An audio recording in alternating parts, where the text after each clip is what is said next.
Hello, everybody! This is Yobei 2 coming at you with my review of Episode 7 of Sword Art Online 2. Now, this episode took mostly place in the real world and not in the world of Gun Gale Online or Alpham Online.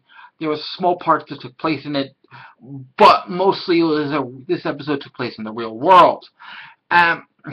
This episode kicks off with basically Sugo confronting Kirito about the fact that she knows he's basically doing stuff in another game, in Gun Gale.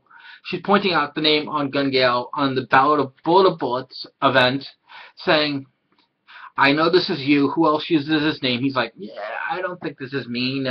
Someone else could be using it. That's an abbreviation for other names. And she's like, no, you dropped me as a friend on Alphon Online.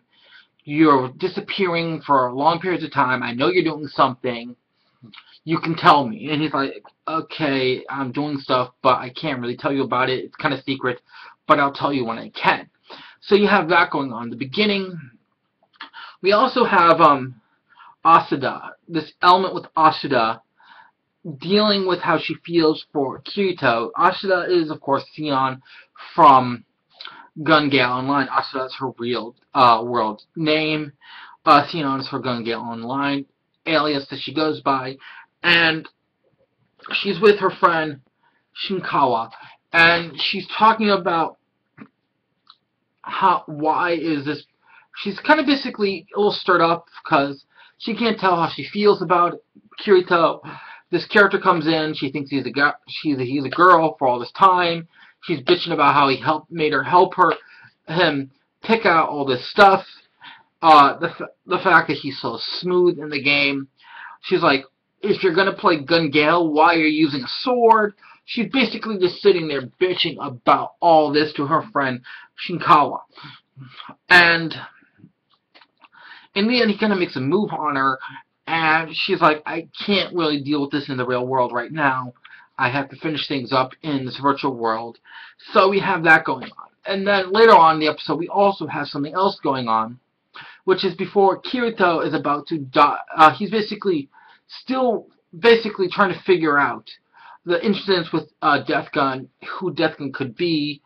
Is it someone from SAO? Is it someone who knows him? Is it someone who survived? And he's asking the nurse information for that, how she feels, because he's also feeling horrible, because he's saying, it doesn't matter if it was a game. I killed 3 people. I killed 3 people in SAO. And because I killed 3 people in SAO, that means 3 people died in the real world because of me. And he's like, he's asking her, can you remember all the people that, how do you forget something you want to forget? And she's saying, if you really are meant to forget it, you'll forget it. If you're not, you won't. If it's something you're supposed to remember, you're supposed to remember. And that the fact that the more he tries to forget the people he killed, because he's trying to, that makes it stronger that he's going to remember that he killed these people. Now, on top of that, he's basically getting consoled by her understanding what it is to mean what he did and everything. But still, this was basically an episode talking about Kirito's getting ready to go back into the Gun Gale Online, talking to the people he knows, trying to hide what he's actually doing, because he's probably trying to protect them from Death Gun. Because if Death Gun really wants to hurt Kirito, I could see him trying to basically attack his friends as well in the real world. So if he hides who his friends are online by unfriending them in the games, then Death Gun cannot basically track him down through those channels. Now, we have that part in the episode, which is what he's talking about. The other part is he's trying to come to terms with, he's facing off against someone in this game who is killing people for real, who possibly was someone in Sword Art Online who killed people for real, and his own attachment to what it feels like to have actually killed people. People died by his hands because he was basically taking out red players in SAO, red players, murder players, people in the game who murdered other players. So he's like, even though these were real people, I killed them.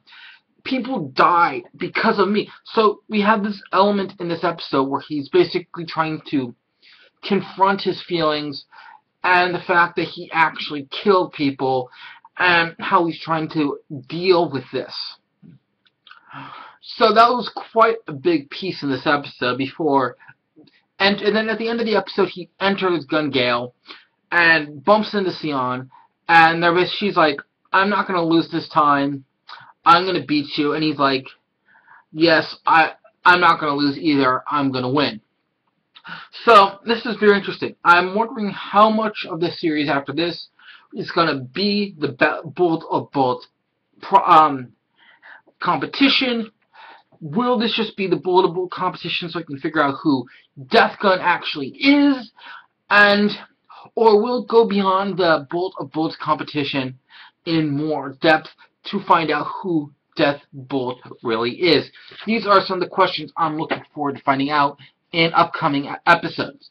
Will this whole series just be Bullet of Bullets for the Gun Gale Online saga, or will it go beyond the Bullet of Bullets competition and go into other parts of Gun Gale Online?